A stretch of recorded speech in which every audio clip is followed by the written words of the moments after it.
आज झूम के नाच बोरे,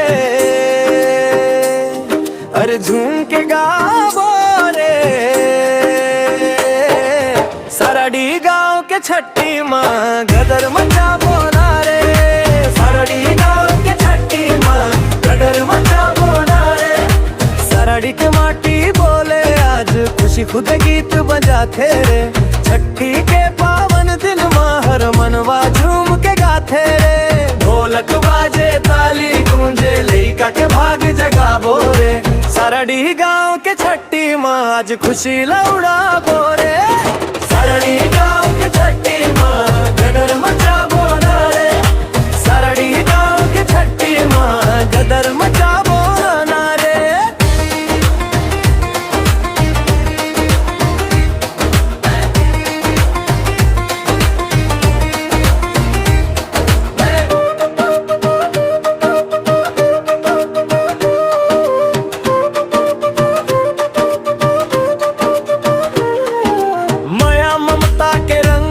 से आशीष मिले सियान मन के लइका हाथ सितारा बन के रोशन कर दे हर एक जन के। फूल फुलौरी साजे आंगन दीप जले उजिया बोरे।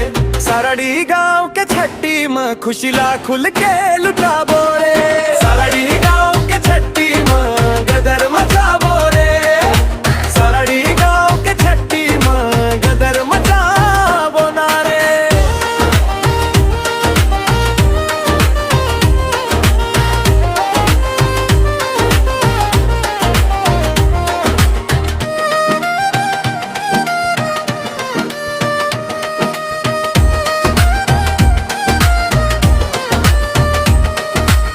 माटी के खुशबू बहे गाँव माँ, हंसी गूंजे हर एक द्वार रे।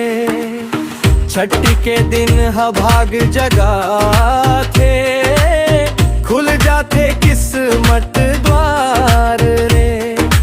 ढोल नगाड़ा गूंज उठे जब तन मन खुदे नचाबो रे।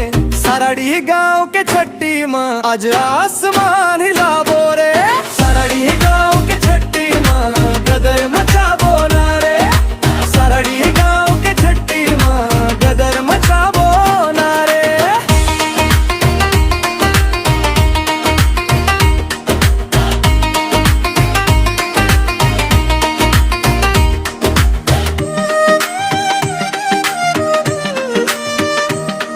आज झूम के नाच बोरे, अरे झूम के गावो रे। सरडी गांव के छठी माँ गदर मचा बोना रे। सरडी गांव के छठी